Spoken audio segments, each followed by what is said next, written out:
E agora, vamos dar uma refatorada no nosso código também, porque a gente tem essa constante que está acontecendo aqui, que a gente mesmo criou, que é uma constante meio fake, né? Que a gente chama de mock data, isso, é um mock. O que é isso? A gente está fazendo aqui no nosso próprio front-end, está criando a lista sempre com esses dados, para daí renderizar aqui na nossa front-end. Então, é como se isso daqui fosse estático, né? Isso daqui não muda, e não é isso que a gente quer. A gente quer normalmente vai receber de um back-end, de uma API, esses dados. Então, quando a gente está fazendo isso meio fake, né? Meio que falso aqui, no nosso próprio front-end, a gente chama de mock data. Então, esses não são os dados finais que a gente vai usar no nosso projeto. Isso é mais um artifício mesmo do front-end, porque a gente também precisa visualizar aqui se está ficando certo, né? Se eu tiver sempre que esperar o dado lá do back-end, eu tenho que fazer muita coisa aqui antes, para daí bater no back-end, para daí eu confirmar, ah, tá, meu elemento está renderizando certo na tela. Então, para eu nem precisar do back-end, a pessoa do back-end pode estar fazendo o projeto dela em paralelo comigo, ao mesmo tempo, eu crio meus próprios dados aqui no front-end, que é o que a gente chama de mock data, para eu conseguir testar aqui, e aqui eu já vou vendo, ó, quando eu tiver aqueles dados daquela forma naquela lista, vai estar aqui no componente certinho, renderizando da forma que eu quero. Depois, quando for bater no back-end, se for essa mesma estrutura de dados, o resultado aqui do visual do front-end não vai mudar. Então já vai estar tudo pronto. Então esse seria nosso mock data, a gente está usando, né, voltando aqui ao ponto. E aqui a gente tem o nosso tipo, que está dentro aqui de app, mas aqui não é a pasta ideal para os tipos. Então vamos refatorar isso, tanto esse tipo aqui, quanto o nosso mock data aqui, a nossa lista que a gente está utilizando aqui dentro.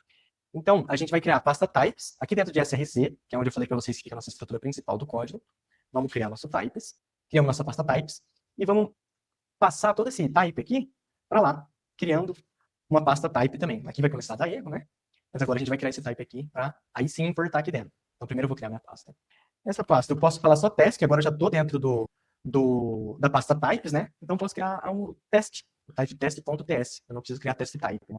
Então eu vou vir aqui, criar o meu type teste igual ao com x.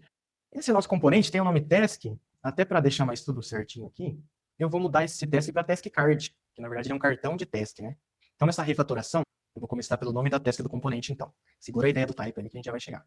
Então, primeira coisa, eu quero transformar para task card. Beleza, mudei o nome do arquivo. Tenho que lembrar de mudar o nome da função, task card. Tenho que lembrar de exportar ela certo aqui com o novo nome que eu dei, task card, salvo. E a pasta também não posso esquecer. Então, vou renomear task card. Beleza. Agora a nossa task se chama task card, a pasta, o arquivo, tudo tá task card, a função, o export. No nosso app, vamos ver se a gente já tem que consertar. Aqui. A gente já vai ter que consertar a nossa. Ele tá agora chamando de task, o import, a gente quer que chame de task card também. Pode ver que ele automático trocou aqui o caminho para task card, a IDE reconheceu o cursor, reconheceu automaticamente. Mas eu não quero o nome test, eu quero o nome test card, e aqui eu vou usar o componente. Agora eu mudei aqui o componente test, que arrumei tudo que estava usando o nome dele.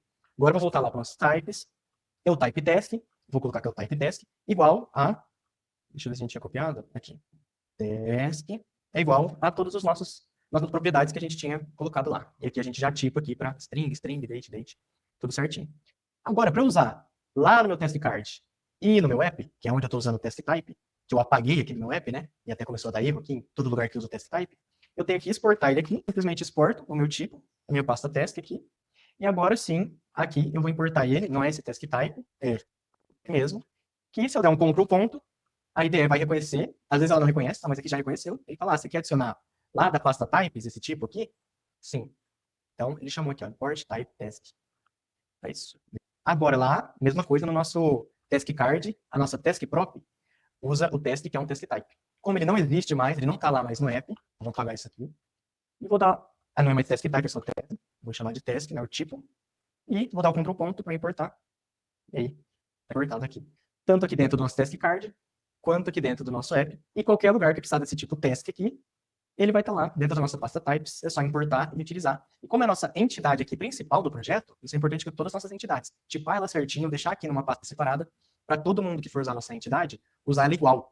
Então, se todo mundo importar aqui da mesma pasta, eu estou garantindo que sempre vai ter ali o ID, o title, description, status. E se eu criar alguma coisa no futuro aqui dentro, uma nova propriedade, assim, em todos os lugares vai se apropriar. Então, em todos os lugares que estiver utilizando, inclusive aqui já começou a dar erro, falando, ó, agora a sua lista do tipo teste, está faltando essa nova props, que é uma string aqui. Então já começou a dar erro até nos lugares que estão usando errado o nosso teste, daí você vai lá e conserta. Essa é a maneira correta, né? Daí você muda algo aqui, se tiver alguma coisa usando errado, já vai avisar aqui e você conserta. Se deixar opcional, por exemplo, ele já pararia de reclamar lá. No caso, eu não quero essa nova prop, então vou tirar. E eu deixo aqui separadinho, refatorado, nosso type test aqui dentro. E quando você for criando outros types, você cria o arquivo .ts aqui dentro da pasta certa. beleza? A outra coisa que a gente queria, para dar uma diminuída no nosso código, deixar ele mais separado, deixar as funcionalidades separadas melhores, a gente também vai querer tirar esse nosso mock data. Então, vou dar um Ctrl C primeiro. O nosso mock data, ele vai ficar numa pasta que a gente vai criar dentro de SRC também, que chama test-utils. Seria a nossa pasta que seria utilidades para teste, né? Que seria como se a gente estivesse testando aqui nossa interface com o nosso mock data. Então, aqui dentro eu vou criar um arquivo também, que aqui eu posso chamar mock testlist.ts. Eu vou criar aqui e vou criar minha constante ali dentro também. E aqui dentro eu vou colar a minha constante. Então, salvo. Aqui ele já vai dar o erro, que ele vai falar que tipo é esse, né? Eu não sei que tipo é esse. A gente não está importando o tipo aqui dentro. A gente estava importando aqui em app. Agora a gente tem que importar aqui dentro também, senão ele não vai reconhecer. Posso dar um Ctrl ponto aqui também, né? Ele já vai falar, ó, quer importar esse tipo aqui da pasta types? Sim, beleza. Aqui, uma indentação aqui. Aqui no nome dele, eu vou ajustar para colocar um mock na frente, mock task list, e por fim, vou colocar o export para estar exportando esse nosso mock list para que outros arquivos consigam importar ele. Que vai ser justamente o meu app, que vai estar querendo usar ele aqui, né? Então agora vai ser esse task list aqui. Eu vou apagar o que está aqui. Esse type eu não preciso mais importar aqui, então ele até fica apagadinho aqui. Eu vou tirar isso aqui também. Eu não preciso poluir o meu código. E agora ele está reclamando que a lista dele não encontra, que a gente apagou, né? Aqui, ao invés do task list, a gente mudou para mock task list. Mock task list. Mock task list. E agora eu vou importar ele aqui dentro, da mesma maneira dos outros imports. Posso dar um Ctrl ponto aqui. Mas a ideia vai ser fazer um import passando o caminho correto. E com o nome, passando o nome ali que a gente deu lá na nossa constante. Beleza? Salvo aqui.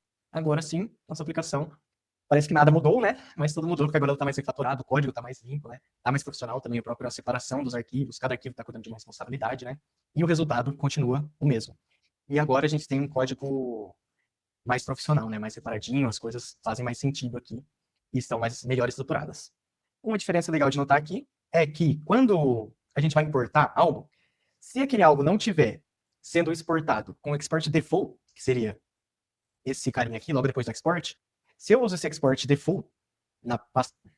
Um detalhe que é bom notar aqui é que nos imports tem alguns imports que eu já dou o nome ali do que eu quero, e ele já reconhece aquele meu import no caminho que eu passo, e outros eu tenho que passar as chaves em volta. Isso acontece porque quando eu passo o export default dentro de um arquivo aqui que eu estou exportando alguma coisa, eu estou falando, ó, a exportação padrão desse arquivo é isso daqui que eu estou passando. No nosso caso, eu estou falando que é essa função aqui. Então, se alguém importar alguma coisa desse arquivo, você vai pegar essa função aqui, test page header. Então, quando eu vou importar ele, direto quando eu usar o nome aqui, ele já vai entender que, tipo assim, pô, você está importando, vai importar o meu export default aqui, que é esse carinha. Então, você não precisa passar as chaves aqui. Agora, quando eu simplesmente um export sem o default, aí sim eu tenho que usar chaves que eu vou falar o que eu estou importando daquele arquivo. Então aqui eu estou falando, ó, dentro daquele arquivo eu quero o mock task list. Então ele vai dentro do arquivo e vai falar, ele quer esse carinha que está sendo exportado aqui. Beleza? Agora, no outro caso do export default, ele vai falar, ó, ele já passou o nome aqui, né? Não passou as chaves, ele está querendo a exportação padrão. Default é padrão em inglês, né? Então ele já vem aqui no arquivo e ele busca o export default, que vai ser logo a nossa função do nosso componente. Então só esse detalhe do porquê dessa diferença aqui. Então, agora, a gente deu mais uma encorpada, já aprendeu a separar aqui os types também da nossa aplicação, os test úteis, vai aprender a separar outras pastas também, que vão vir aí futuramente, e também já estamos aí com nossos componentes sendo criados, com a tipagem certa, usando o ponto .map aqui e uma lista para renderizar nossas testes, então já está ficando bem legal aí nosso código. Gostou dessa aula e quer ver o curso inteiro? Vai em devfellowship.com e siga @devfellowship e @tainafidelies.